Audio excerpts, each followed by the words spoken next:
2024 நாடாளுமன்ற தேர்தலுக்கான திமுகவின் வேட்பாளர் பட்டியல் வெளியாகிக் கொண்டிருந்த நேரம் அது.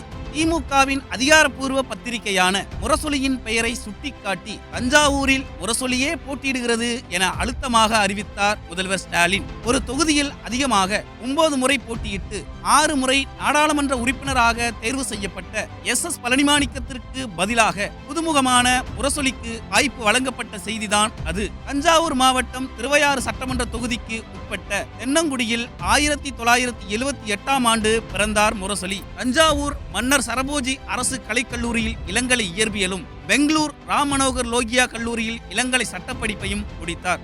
பாரம்பரிய திமுக குடும்பத்தை சார்ந்த முரசொலி 2004 முதல் தென்னங்குடி ஊராட்சி பிரதிநிதியாகவும் 2006-2011 ஆண்டுகளில் தஞ்சாவூர் ஒன்றிய குழு உறுப்பினராகவும் 2014-2020 வரை திமுக பொதுக்குழு உறுப்பினராகவும் பொறுப்பு வகித்தார். 2020ஆம் ஆண்டில் தஞ்சை வடக்கு ஒன்றிய பொறுப்பாளராகவும் நியமிக்கப்பட்டார் முரசொலி. 2022இல் நடைபெற்ற திமுகவின் 15வது அமைப்பு தேர்தலில் தஞ்சை வடக்கு ஒன்றிய கழக செயலாளரும் தேர்வு செய்யப்பட்டார் முரசொலி. ஒன்றிய செயலாளர் பொறுப்பேற்ற பிறகு 2 இடங்களில் 50 அடி உயர கொடிக்கம்பத்தில் திமுக கொடியேற்றும் நிகழ்வை விமர்சையாக நடத்தி அன்றைய அமைச்சர் உதயநிதியின் கவனத்தை ஈர்த்து பாராட்டையும் பெற்றார். தஞ்சாவூர் மாவட்ட திமுக செயலாளரும் திருவையாறு சட்டமன்ற உறுப்பினருமான துரை சந்திரசேகரனின் தீவிர ஆதரவாளரான முரசொலிக்கு 2022க்கு பிறகுதான் திமுகவில் ஏறுமுகம் ஆரம்பித்திருக்கிறது. அமைதியான குணத்துடன் வாய்ப்பு கேட்டு சென்ற முரசொலியின் முகம் திமுக தலைமைக்கு நம்பிக்கை அளித்துள்ளது. அது மட்டுமல்லாமல் மூத்த தலைவர் DR பாலு,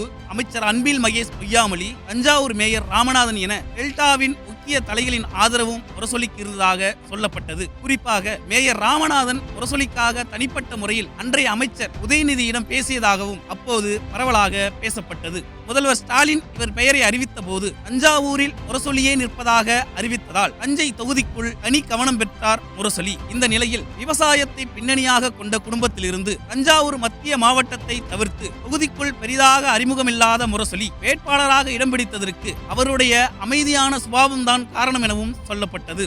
நாடாளுமன்ற தேர்தலுக்கான நேர்காணலில் முதல்வர் ஸ்டாலின் முரசொலி மற்றும் ராதிகா மணிமாறனிடம் மட்டும்தான் தேர்தலுக்கு எவ்வளவு செலவு செய்ய முடியும் என கேட்டதாகவும் அப்போதே முரசொலிதான் வேட்பாளர் எனவும் பரவலாக பேசப்பட்டது. தஞ்சையை பொறுத்தவரை செல்வாக்கான மக்கள் மத்தியில் மிகுந்த பரிச்சயமான மனிதர்களுக்கே இதுவரை வாய்ப்பு வழங்கப்பட்டு வந்த நிலையில் திருவையாறுக்கு அருகே இருக்கும் தென்னங்குடி கிராமத்தைச் சேர்ந்த ஒன்றிய செயலாளருக்கு தஞ்சை நாடாளுமன்ற தேர்தலில் போட்டியிடும் வாய்ப்பை வழங்கி அதில் வெற்றியும் கண்டது திமுக. நாடாளுமன்ற உறுப்பினராக பொறுப்பேற்ற பின்னர் தஞ்சையில் நடைபெறும் மத்திய அரசின் ரயில்வே திட்ட பணிகளை தொடர்ச்சியாக பார்வையிடுவது, மத்திய அமைச்சர்களை சந்தித்து தொகுதி வளர்ச்சிக்காக கோரிக்கைகளை முன்வைப்பது, மக்கள் நடத்தும் போராட்டங்களில் மக்களை சந்தித்து பிரச்சனைகளுக்கு தீர்வு காண்பது, அரசு நடத்தும் விழாக்களில் தவறாது கலந்து கொள்வது என இவரின் சமீபத்திய செயல்பாடுகள் மக்களிடையே கவனம் பெற்று வருகிறது.